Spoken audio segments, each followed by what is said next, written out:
Nós estamos de volta para o último bloco do Canal Livre. Essa noite estamos discutindo aqui a saúde do coração do brasileiro.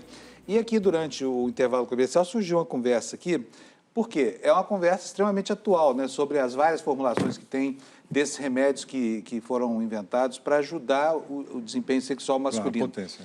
Então, aí o senhor tinha falado no bloco anterior que isso tudo surgiu a partir da pesquisa de remédios para o coração, né? Para o coração. Esses remédios têm um uso terapêutico para doenças do coração também ou não? Não, não usa. Inclusive, você precisa tomar cuidado, porque como esse remédio baixa a pressão, você não deve usar essa medicação para potência, né? Estilo sildenafil, tadalafil, o Cialis ou o Viagra, junto com o remédio da pressão, porque isso potencializa a baixa da pressão. Então, tem pessoas que exageram e tomam o remédio da pressão e pode ter uma 5, e pode cair, desmaiar por causa da pressão baixa. Mas esse é o risco. O Cialis tem uma formulação que não é para fins de estimulação sexual. Exatamente, que é uma dose baixa. Esse provavelmente não vai trazer grande malefício. Usa para quê? Então, esse remédio? Ele ajuda na potência, ele vai ajudar na potência, talvez possa baixar pouco a pressão, mas tem algumas coisas que os urologistas têm visto que melhoram até o fluxo urinário, etc., ajuda, próstata, etc. Doutor, as pessoas que nos assistem em casa e nunca fizeram um exame de coração, às vezes não têm a prática de fazer um check-up. O que se deve buscar? Ecodopplercardiograma, esteira, o que deve se buscar para tentar enxergar como é que está a nossa saúde? Vejam, dependendo da faixa etária, se você for realmente jovem, não tiver fator de risco, claro que se você fizer uma boa consulta com um eletrocardiograma, o indivíduo é capaz até de já te dar uma noção de se você pode ter uma atividade, alguma coisa. Mas acontece que os jovens hoje estão fazendo exercício muito cedo. A gente faz avaliação de indivíduos sub-20, sub-18, vocês não têm ideia, eu tenho de 20 meninos, 8 já operaram cruzado, para você ver o nível de intensidade da atenção. Então, a gente tem feito testes ergométricos, nós temos sido ter um pouco mais de cuidado ecocardiograma se o indivíduo tem atividade intensa. Então, se vai fazer uma atividade física intensa, vale uma boa avaliação, até se estendendo a um teste ergométrico, né? Se você não tiver outros fatores de risco. E aí sim você vai mais longe para ir, porque o coração, o Décio estava comentando, o coração é músculo, né, miocárdio, ele é a parte realmente de encanamentos coronários, artérias coronárias, mas tem uma parte elétrica. Então você tem que investigar muito bem se o indivíduo tem esse equilíbrio, né, dessas áreas, e aí a investigação depende disso. Para o desempenho, o teste ergométrico, para a estrutura, o eco, para a parte elétrica, um holter, aí depende muito do que você vai achar nesse caminho. Sim. Aquele exame tradicional, o eletrocardiograma, e depois o exame de pressão, etc., coração, aquilo resolve ou aquilo já está superado? É assim, eu vou dar um exemplo muito interessante. Estados Unidos e Europa. A Itália é obrigatório fazer um eletrocardiograma antes de fazer qualquer exercício. Estados Unidos não. Por questões de custo, é muita gente, eles acham que não precisa. Só fazem uma investigação de conversa e, se a história for boa, eles não fazem. Morre mais gente nos Estados Unidos que na Europa. Agora, aqui no Brasil, até bem pouco tempo atrás, era obrigatório, para entrar na academia, o aluno ter que apresentar um atestado médico de um cardiologista. Hoje já não é mais, basta uma declaração. Isso é bom ou é ruim? É ruim, porque no fim a gente quase, eu lembro de uma época que até, não sei, até os médicos se envolveram com isso, quase que obrigando que as academias fizessem uma avaliação das pessoas que fossem fazer exercício, porque isso era muito importante.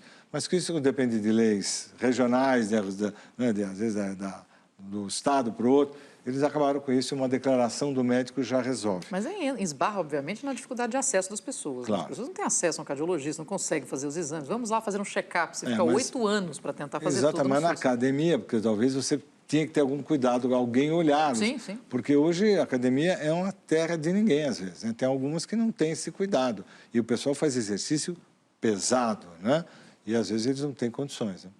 Uma vez o doutor Jatene esteve aqui no Canal Livre e começamos a conversar sobre as pessoas que já nascem com alguma predisposição e tal. E ele disse o seguinte, que eu nunca mais esqueci. Ele falou, olha, tem 2 tipos de coração. Tem o coração feito de cobre e o de niquelado. Quem tem o coração de cobre não tem problema. Agora o outro tem. Ele nasceu assim. E eu ainda falei, mas isso é detectado em exames e tal. Se você acompanhar um paciente, você vai encontrar isso. Então, como é que o senhor encara isso? Aquele coração de cobre, aquele que não vai ter problema. Eu acho que isso vai muito assim, quer dizer, tem os defeitos congênitos, que a pessoa pode nascer ou não, mas se esse coração realmente, se tiver fatores de risco, e esses fatores de risco vêm desde jovem, o que a gente comentou. Se você tiver história familiar, se tiver história da gordura, do colesterol, se você tiver pressão na família, quer dizer, há uma série de fatores que você tem que cuidar muito precocemente, para que o seu coração suporte. Mas eu concordo com você que tem, sempre alguém tem a tia que fumou 100 anos e não morreu, né? Quer dizer, então tem moscas brancas que vão evoluir muito bem. Essa tinha um coração de tungstênio. Exatamente.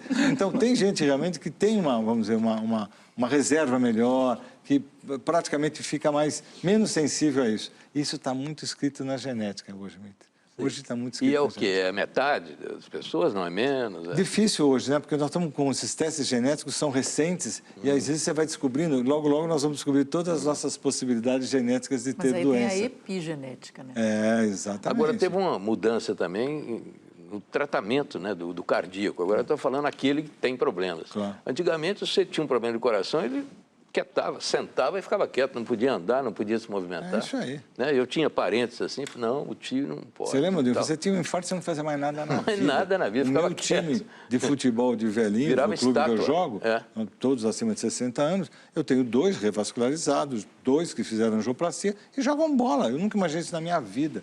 Olha que coisa. alguém pudesse jogar Agora, bola. Mitri, essa coisa do fator genético que a gente está falando, a epigenética é importantíssima. Quer dizer, nós conseguimos hoje alterar a nossa genética a partir de comportamentos que temos e dos fatores ambientais. Claro. Quer dizer, mesmo você tendo uma genética positiva, estou correta, doutor? Não, Você tá pode certo. ter uma alteração e acabar tendo um problema de coração. Claro, você pode, quer dizer, hoje a genética mudou muito o olhar para essas coisas, das prevalências da doença, o que você vai ter no futuro. Algumas coisas você pode até conseguir, né, prever, né? Que é uma medicina mais personalizada, né? Doutor Pastor, eu vou lamentar hoje porque a conversa está muito boa, mas nosso tempo tem limite. Não, é igual a tem- vida. falamos muito Tem uma aqui. hora que a gente precisa ter um... Infarto. Tudo tem começo, meio e fim. Tá Mas certo. eu vou dar para o senhor a oportunidade de ter um minutinho a mais para a sua despedida. Tá ótimo. Eu queria agradecer, claro, muito vocês essa oportunidade e dizer hoje para as pessoas que é difícil morrer do coração se você tiver cuidado. Difícil. A gente tem todas as armas para tratar coração, mesmo nos quadros agudos, mesmo nos problemas muito graves. Hoje, realmente, a ciência fez com que o coração, a cardiologia, crescesse muito. E hoje eu garanto que se as pessoas procurarem os especialistas, raramente a gente perde pacientes que são bem cuidados. Eu vou aproveitar só para fazer uma piadinha aqui no final. Quer dizer Claro. que o cara que se cuidar não vai morrer do coração, vai morrer certamente de câncer. Pode ser. É a segunda doença mais prevalente. Muito obrigado, senhor, Imagina. então, pela sua entrevista. O Canal Livre de hoje fica por aqui. Eu agradeço a presença do Dr. Carlos Alberto Pastore, dos meus colegas Fernando Mitre e a Marina Machado. Para você que nos assistiu, muito obrigado pela audiência. Boa noite, até a semana que vem.